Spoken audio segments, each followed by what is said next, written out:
ಬಡವರು ಕಾರ್ಯಕ್ರಮ ಮಾಡ್ತಾ ಇಲ್ಲ. ಎಷ್ಟೋ ಜನ ಶ್ರೀಮಂತರು ಕೋಟ್ಯಾಂತರ ರೂಪಾಯಿ, ಸಾವಿರಾರು ಕೋಟಿ ರೂಪಾಯಿಗಳನ್ನ ಇಟ್ಕೊಂಡಿರೋದ್ರಿಂದ ಉತ್ತಮವಾದಂತ ಕೆಲಸಕ್ಕೆ ಮನಸ್ಸು ಮಾಡ್ತಾ ಇಲ್ಲ. ಬಡವ್ರ ಕಡೆ ಒಂದು ಕಣ್ಣು ಬಿಟ್ಟು ನೋಡ್ತಾ ಇಲ್ಲ. ಅವರೆಲ್ಲ ಹೋಗಿ ಇಡಿಯರೋ ಇನ್ಕಮ್ ಟ್ಯಾಕ್ಸ್ನವರು ಹಿಡ್ಕೊಂಡಾಗ ಮಾತ್ರ ಈಚೆಗೆ ಬರ್ತಾರೆ. ಅವ್ರು ಸಂಪಾದನೆ ಮಾಡಿರುವಂತ ದುಡ್ಡು ಆ ಇನ್ಕಮ್ ಟ್ಯಾಕ್ಸ್ನವರು ಇಡಿಯರು ಹಿಡಿದಾಗ ಆವಾಗ ಈಚೆಗೆ ಗೊತ್ತಾಗ್ತದೆ. ಆದ್ರೆ ಇಂಥ ಬಡವರು ಮಕ್ಕಳಿಗೆ ಸಹಾಯ ಮಾಡುವಂಥದ್ದು ಒಂದು ಮಾಡಲಿಲ್ಲ.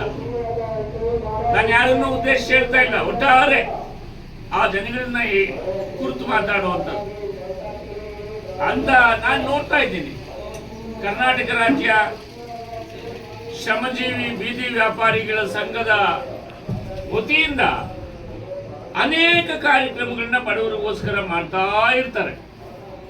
ಬಡವರಿಗೆ ಬಟ್ಟೆ ಕೊಡುವಂತಹದ್ದು, ನಿರ್ಲಕ್ಷ್ಯ ಆಗಿರುವಂತವರಿಗೆ ಸಹಾಯ ಮಾಡುವಂತಹದ್ದು, ವಯಸ್ಸಾದಂಥವ್ರಿಗೆ ಸಹಾಯ ಮಾಡುವಂಥದ್ದು, ಬಡವರ ಮಕ್ಕಳಿಗೆ ಇಂಥ ಪುಸ್ತಕಗಳ ಪರಿಕರಗಳನ್ನು ಕೊಡುವಂಥದ್ದು, ಈ ರೀತಿಯಾದಂಥ ಒಂದು ಸಮಾಜ ಸುಧಾರಣೆಯ ಕೆಲಸವನ್ನ ಮಾಡಿಕೊಂಡು ಬರ್ತಾ ಇದ್ದಾರೆ.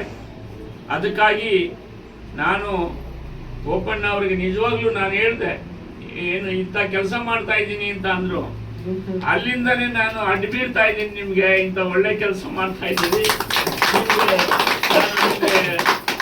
ಅಡ್ಬಿಟ್ಟು ನಿಮ್ಗೆ ನಮಸ್ಕಾರಗಳನ್ನ ಹೇಳ್ತೀನಿ ಅಂತ.